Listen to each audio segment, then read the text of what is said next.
Hi, everybody. Welcome back. Our 10 o'clock author chat is with Mason Deaver, who published their first YA novel, I Wish You All the Best. So, welcome so much, and thank you for chatting with us tonight. Oh, thank you for having me. So, can you please start off with an introduction? Just generally tell us about yourself and your background. Well, I am, this shocks people whenever I tell them I'm a 23-year-old author who lives in Charlotte, North Carolina. I know I'm a child. I am originally from a small town in North Carolina called Kinston. I have been a librarian, a bookseller. I spent a summer repairing chicken coops.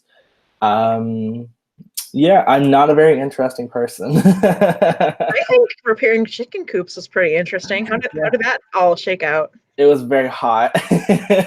There's no air conditioning in those things, and it was very, very hot. It's very, very hot, but have you ever worked in a food truck in Arizona in the summer? Because Bill had to do that for his Thankfully, no. I dread the day when I have to go like as deep as he did for music of what happens. Like that's dedication. Absolutely. So can you give us a little synopsis of your book, I Wish You All the Best? Yes, of course. So I wish you all the best. Is you really think I would be better at selling it by this point? But it's about Benjamin DeBacher, who is a non-binary teenager and tries to come out to their parents one night, and things do not go as they thought they would. They are immediately kicked out of their home, and they have nothing on them except for the clothes on their back. They didn't even have time to grab their shoes or their cell phone or anything like that. So they have to find the only payphone left in their small hometown and call their sister, who they haven't spoken to or seen in over a decade. And basically, from there, Ben has to start their life over. They decide to go back into the closet at their new school just to keep themselves safe. They start going to therapy. Um, and for the last half of their senior year, they just want to close the door. They want to make it through with no problems, no issues, and just graduate and just move on. Um, but whenever Ben meets a fellow student named Nathan Allen, who was in charge of showing Ben around the school, things start to change. And what evolves into a friendship actually has the chance to evolve into a little something more, and maybe make way for a happier life for Ben. Awesome. So there's a lot of buzz around your book. I think it's really important that we have non-binary Mhm. characters, and you identify as non-binary. I do, yes. So we were talking about this before the chat went live, but how much of Ben is related to your own experience? So much. Thankfully, I my mother is that's complicated. There's I always tell people there's no way my mother does not know, but we don't talk about it. So like if that's how we want to leave things, then like I am perfectly okay with that. Um, but thankfully I was never kicked out of my house. I never had to find an estranged sibling to take me in my last year of high school. But a lot of Ben is the things that I've struggled with my gender identity and my own mental illness. I deal with anxiety and depression a lot of the time. Sometimes it's very strong, and I do wish that I was in regular therapy, but that's the magic of being an adult. You Yep. can't really afford it. um, but no, I started writing the book in I get my timeline mixed up sometimes. December of 2016 is, I think, when I decided to make Ben non-binary and sort of make it this self-discovery story. And that was around the time that I sort of came to terms with my own gender identity and asking questions. And so the book actually ended up being an outlet for all of that. All the questions that I had, these feelings that I had, these complications, it was a way for me to get these feelings out and sort of share them So a lot of the book, in a scary kind of way, is my diary. Um, Lots of things switched around, you know. Um, but yeah, and then another thing, I don't talk about this a lot. Another thing, I was a total art kid in high school too, so Ben and I definitely had that in common. That's awesome. It sounds like writing the book was like a really therapeutic experience for you. It really was. It was a free version of therapy. No, it helped me get a lot of these feelings out, and that was key, I think, for the book. Um, from my point of view, to be as strong as it is, it was a lot of it came from me personally. Yeah. We were also talking about how Ben has an online friend, Miriam, who's like really helpful um, and they identify as non-binary also, and so like can give advice and all that kind of thing. So um, you're telling me that that was actually like more of an identifier for the online community. Can you kind of Mhm. tell everybody about that? Yeah. Um, I mean, I've definitely had people in my life who were sort of there, but it was never on the same level as the relationship that Ben and Miriam have. It was never like a direct friend. It was always these uh, sort of spokespeople online who happen to be non-binary or genderqueer or trans. So Miriam sort of stands as I would say, sort of like a placeholder for the online community as a whole. It's it's very important for kids, especially queer kids nowadays, to have access to the internet. It can be a lifeline to help them find a community. It was definitely a lifeline for me growing up in a small town where I lived with my parents, and so saying I was going out to a queer space, that was a big no no. Also, just in general, there weren't a lot of minor friendly queer spaces. There still aren't, like queer cafes or anything like that. So like an online community that you can join and you can be a part of is it's so helpful and so influential to young queer people. And that's why I wanted to write Miriam as someone who sort of took Ben by the hand and sort of led them through these feelings and these emotions. Yeah, there's so much about your book I love. Like Nathan is like the sweetest character ever. He's Um, I would say he's my little ball of sunshine. and I had a sense like when Ben came out that it wasn't going to be a good situation, especially because his sister was estranged. So there's always this like thought like, okay, why is she estranged from the Yeah. family? So that was really interesting.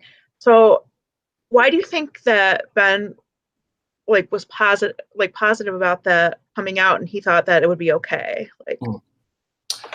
It's it's not a question that I get directly a lot. I do see it sort of mentioned in reviews and stuff that I get tagged in, and like don't want to, you know. Um, but there's a specific feeling that I think is associated with the scene, especially parents. You just kind of want to believe the best in people, and that's who I think that Ben is. At least at first, before this huge traumatic thing happens to them. They sort of want to believe that their parents are not the people who they think they are, and plus, a lot of the time, and thankfully, I've sort of gotten past this. But whenever you aren't out to someone, it can sometimes feel like a lie, and then if you're someone who doesn't like lying to people, then it's hard to sort of separate those two things. Um, and I think for me, that was important to show because it's sort of a journey through the whole book. Ben wanted to believe that their parents were good people, that they would accept them, even though there were signs that clearly it was not the right move and Ben should have just waited. Um, but I think that was the line that I wanted to draw, especially towards the end of the book. And spoilers if anyone hasn't read it, but Ben has a confrontation with their parents where they decide to cut that tie. They don't want to see their parents anymore.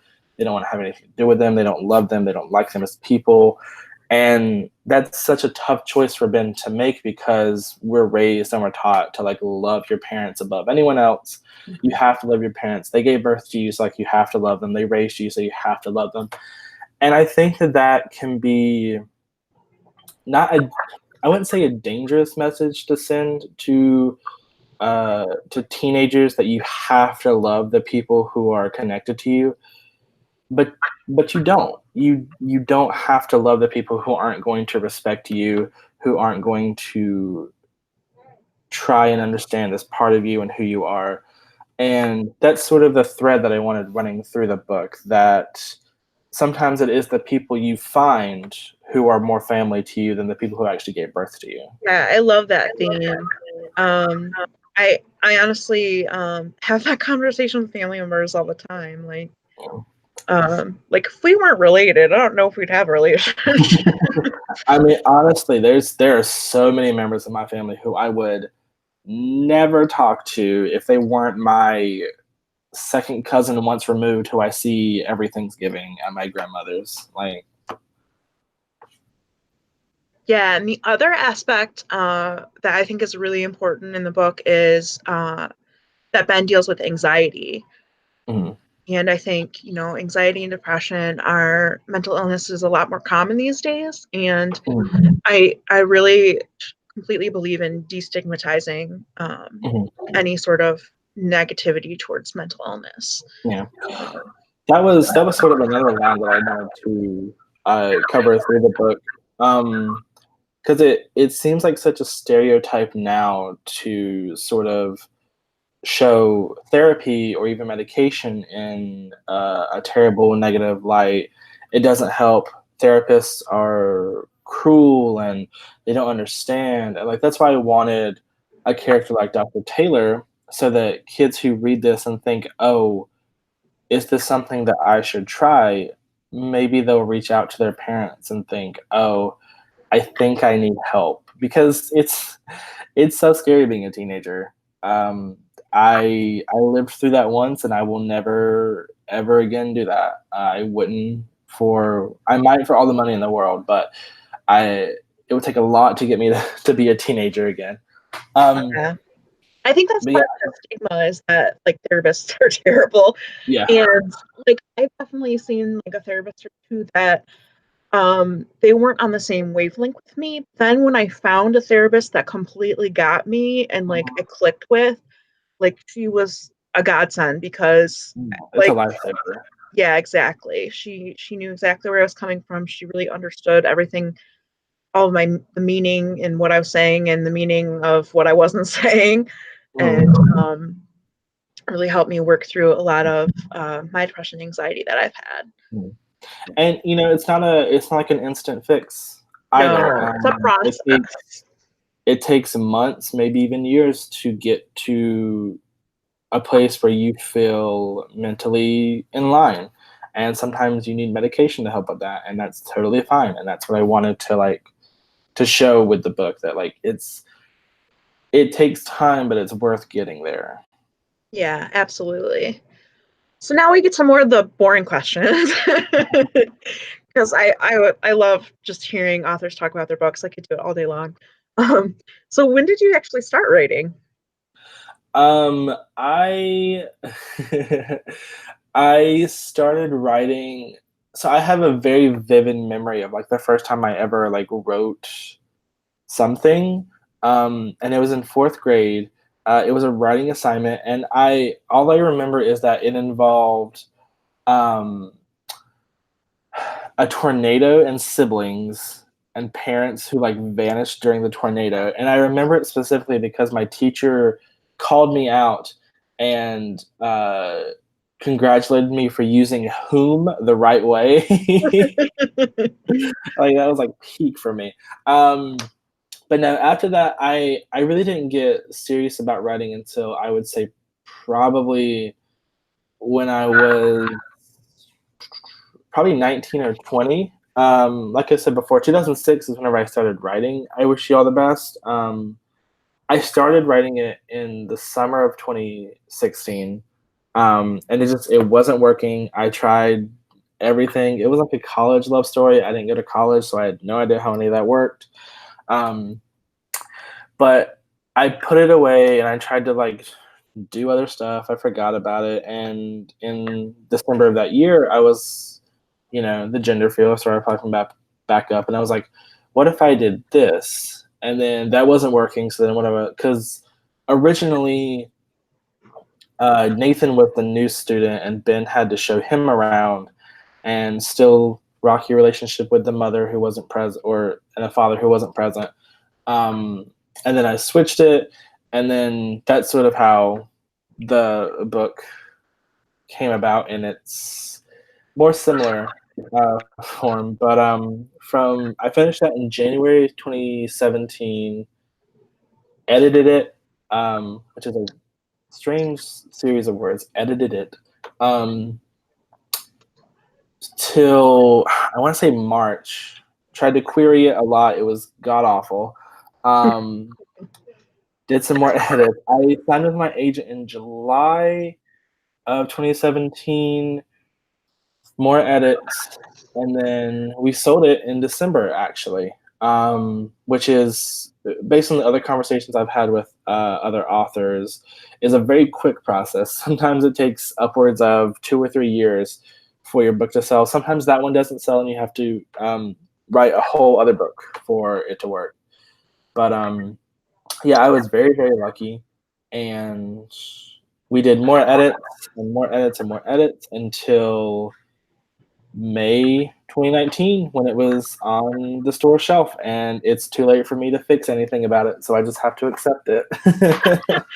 It's funny. I've heard that before with authors, like, oh, I'm not going to go back and look at it because there's things that I would tweak or change or. Oh yeah, there are. I have to.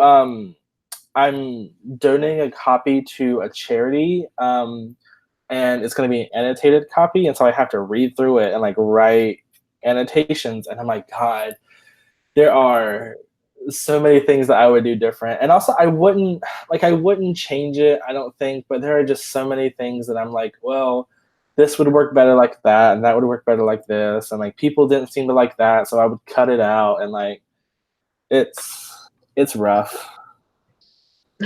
Did you have like beta readers that you tested it out on, or? Oh, I did. I feel sorry for those people too, because I'm sure I gave them at least 10 different versions of it to read. So I'm sure that I have friends who are just sick of reading it. But no, I thankfully had like a really good support system. One thing people would tell me a lot of the time, um, which is really weird, but I sort of had a fan base for the book before I even had an agent. I made a hashtag on Twitter just to keep track of like my own stuff, and just share updates with everyone whenever I was doing things, like doing edits, or like just wanted to share something. But from there it sort of grew to like something that people were asking me, where can I buy this? Where's the Amazon link? Like, can I order it from Barnes and Noble? And I was like, I don't have an agent yet, so no. If I could go back in time, just tell them to wait 2 years. Yeah, it was a pretty weird experience. And my beta readers definitely had a lot to do with that, thankfully. What's your writing process like? Do you write in the morning, evening? Like, do you like force yourself to sit there for like 5 hours at a time, or?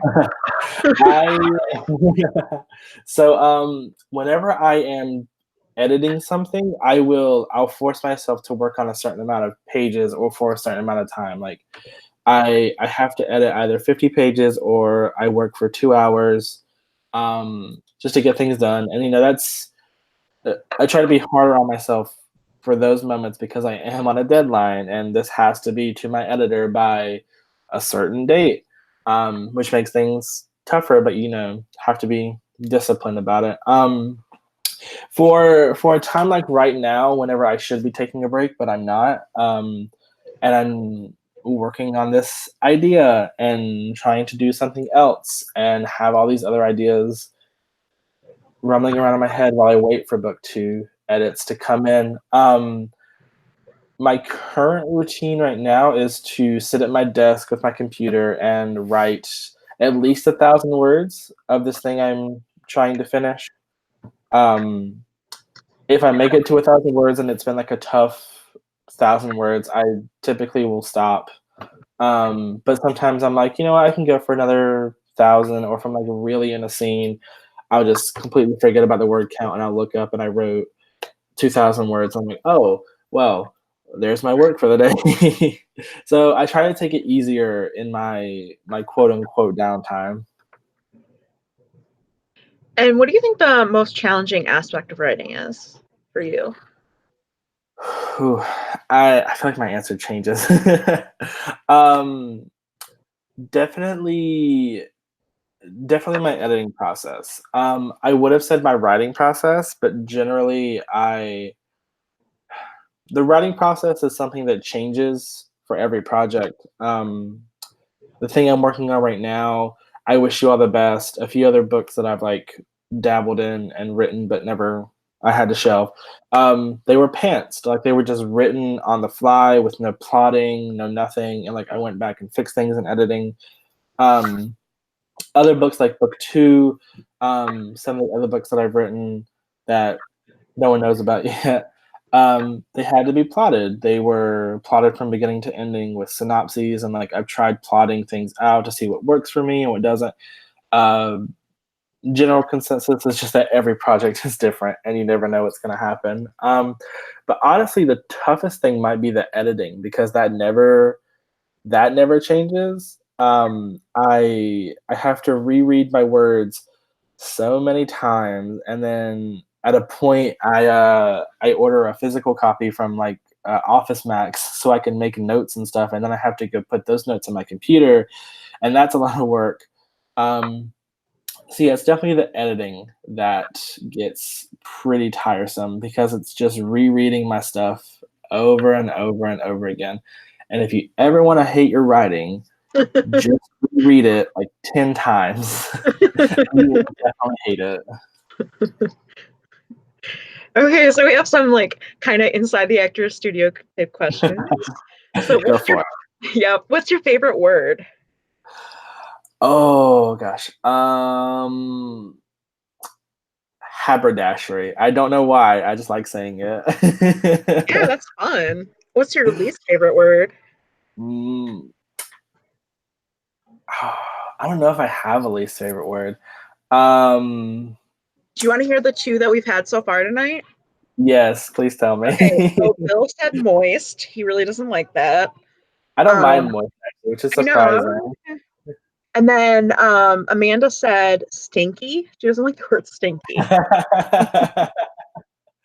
um, I mean, I guess I'm not going to say them. I guess there are certain curse words that I am not a big fan of because they're just gross. Yeah, that's fair.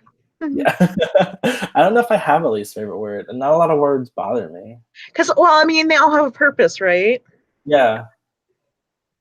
Um, oh gosh. Yeah, I don't think I actually have a least favorite That's word. okay. I So, thought about what this a lot. scares you? Oh, roller coasters. I hope you. I'm not gonna give an answer as deep as Bill's.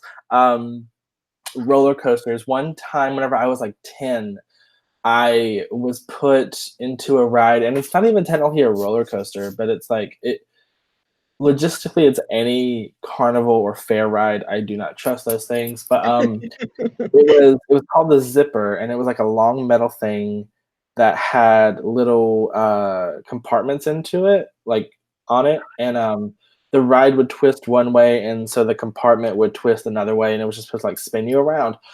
And the ride attendant failed to secure me in there tight. So I was just kind of like rattling around the capsule, and that was not a fun time. And so that kind of scarred me for life. Oh And so no. I do not trust fair, carnival, state Yeah. fair Yep, rides. I think that's fair, especially like if they're traveling, like at least at like Cedar Mhm, Point, like they're stagnant, they've been there, they're made to be built there and not move anywhere. mhm. So like I could definitely see being more distrustworthy of Yeah. like things that move around and you have to rebuild them each place you go and I don't trust that. The one fair ride that I enjoy and will go on if I see it is it's like a huge carousel where the seats dangle from the top of the ride, and so it like lifts you in the air and like just oh spins you around. yeah. That's the one ride that I will go on if I see it, but no other ones. I do not trust those things. What makes you laugh? Um So many things. Right now, it's all I have to do is like look at our cat Sophie. She has the saddest face, just because that's what her face looks like. Like grumpy And cat but sad. yeah, she always looks depressed, and it's like you're so cute and you look so dumb, and I love you. So like I just have to like look at her and like, oh. What's your favorite food? Oh, favorite food. I feel like pizza is such a basic answer. I well, much like Nathan, I'm a huge fan of the waffle. Waffles are delicious and good. I am honestly a big supporter of any kind of breakfast food, like an omelet, a fried egg on a piece of toast. Um, like avocado, bacon, hash browns, like anything like that. Like if it's a breakfast food, like give it to me. Excellent. If you had to choose a career other than writing, what would you do? This is this one is a tough one because I have absolutely no idea what I would do. I would I feel like the easy answer is like try to find something else in publishing. Maybe I could be an editor, but if you have read the notes from my editor Jeffrey, I would be clearly I would just be terrible at it because there are just straight up words that I just miss that I do not see. And things just do not make sense sometimes. Um, I was a librarian for a while. That would be fun to go back to, I think. Gosh, I think yeah, I would say librarian. It's awesome. I love I it. I love books and I love being around books. And I was a bookseller for a while, and that was fine. But being a librarian was cooler. That's all I'll say. Yeah. What profession would you never want to do? Repairing chicken coops. Never again. Yeah, It was I think good I would do like money. Never again. sewage, working with sewage. Like, no, thank you. Nope. Mm-mm. And it always smelled. It was terrible. No air conditioning. Yeah. What do you like to do in your downtime? And I know you said you like to keep really busy, but when you do have downtime. Yeah, what downtime? I'm a big reader. Sometimes, honestly, sometimes just like Netflix and just sitting on a couch and just not doing anything. I'm a big fan of baking. I love to bake, and so I typically save that for whenever I'm like stressed, though. Mhm. Yeah, That's awesome. What do you like to bake? I love to bake also. I have a sugar cookie recipe that I have been told is very, very good, and I do a maple apple pie that I personally love. That sounds amazing. So like what have you read in the last year? What books have you read? So I actually just finished a book. Hold on, let me find the title. I want to make sure I get it right. We Are Totally Normal by Rahul. I might say his name wrong. Wrong. Ken Akai. I definitely said that wrong. Kanakia. But it is. I just finished it today. I was reading it to blurb it, which I am incredibly and 100% late on, but I finished it. They said I had till September, so but that book discussed sexuality and gender in such like a fluid way that I had never seen another YA handle in the same way, and that was amazing to read, and I love that book. And it comes out in March 2020, so definitely be on the lookout for that one to add to your shelves. Let me see what else I have read this year because I do not remember. You checking your Uh, Goodreads right now? I am not my Goodreads. I have this cool app called BookBub Oh, yeah, that yeah. Hmm. takes out the entire social media aspect of it, which is a lifesaver for me. Um, Girl Made of Stars Girl Made of Stars by Ashley Herring Blake Hmm. is a novel that discusses. It's gonna sound bad whenever I say it like out loud, but like it discusses both sides of like a rape accusation and how this girl's twin brother is accused of rape and like the feelings and emotions that come with having someone so close to you being accused of something so heinous, and the emotions that she goes through because her best friend was the victim, and Wow. she doesn't like she obviously she ends up siding with her best friend, but when it's someone that close to you, there are just uh, avalanche of emotions. Yeah, Um, like you wanna believe it, and yeah, that's like wow, that's amazing. it's Like, a very strong book. It's also the it's also the only book I have read so far that has like a non-binary character that was written by a cis author that was like done well. hmm. Um, like that was a big plus. How to Be Remy Cameron by Julian Winters comes out in November. I love that book. I love Julian so much. Um, so that's another one I recommend very highly. And then, of course, Red, White, and Royal Blue by Casey McQuiston. I love that book. I love Casey. So, is there an author that you would like freak out about meeting in real life?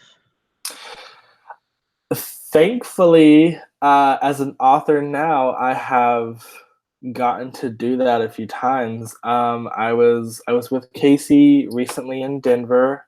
We hung out for a weekend. That was amazing. Becky Albertalli, I've met several times, and I Uh, actually got to do an event with her, which was like a dream come true because Simon was what inspired me to like start getting serious about my own writing, and it feels like everything came full circle. Um, Adam Silvera, I've met him a few times. I'd love to meet him again, that's chat, awesome. because it's been a while. But yeah, thankfully because of being able to go to events like BookCon or other festivals and getting invitations, like I've been able to meet so many cool people. That's awesome. I love doing author chats because I love talking to you guys. So we have It, two questions left for you. yeah. What advice would you give your teenage self?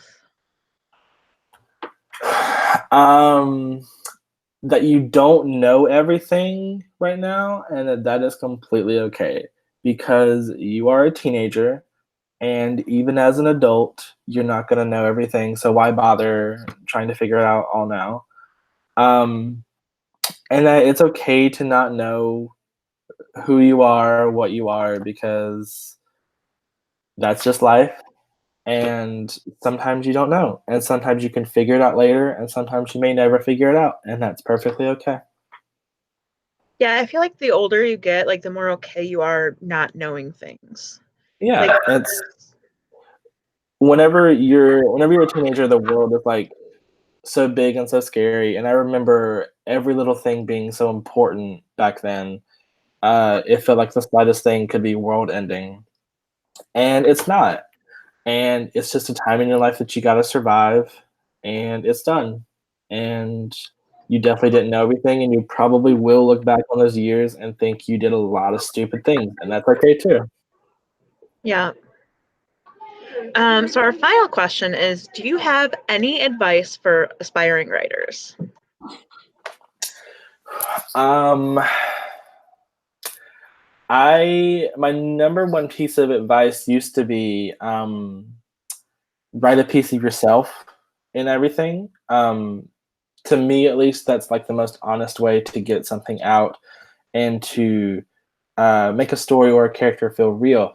But the other piece of advice that I've sort of leaned towards now that I've had to do this a few times is just let your first drafts be messy and gross. Like that's what a first draft is there to do. It's there to be the blueprint for a house that you're going to build that is so much prettier than what the actual blueprint is. Like a first draft is not all the characters are there, the grammar is off, maybe even the tone or the point of view is wrong, but you can't change or edit words that aren't there. You just kind of have to let your first draft be what it is and just go from there. I mean, whenever I was first starting to write, like seriously, it's what kept me back from finishing so much stuff because I wanted it to be perfect and I wanted whenever I typed to the end, I wanted that to be it. I didn't want to have to go back and do edits or anything like that. And that's not what writing is. It's got to be messy and imperfect so you can make it pretty. Yeah, definitely. Okay. That was really good advice. Thank you so much, Mason, for talking with us this evening. It's been Thank a you so much. pleasure. I'm really excited for your next book that comes out. Do you have an idea when it's coming out? So we not even I know that. Because originally we wanted to do it in 2021. But then announcement said fall 2020. So I guess that's when we're publishing it. So long as the timeline all adds up. But yeah, I don't know a specific date just yet, but whenever I do, I'll be posting it on Twitter, updating my website and stuff like that. So keep an eye out. Perfect. Thank you, Mason. Thank you. It was amazing.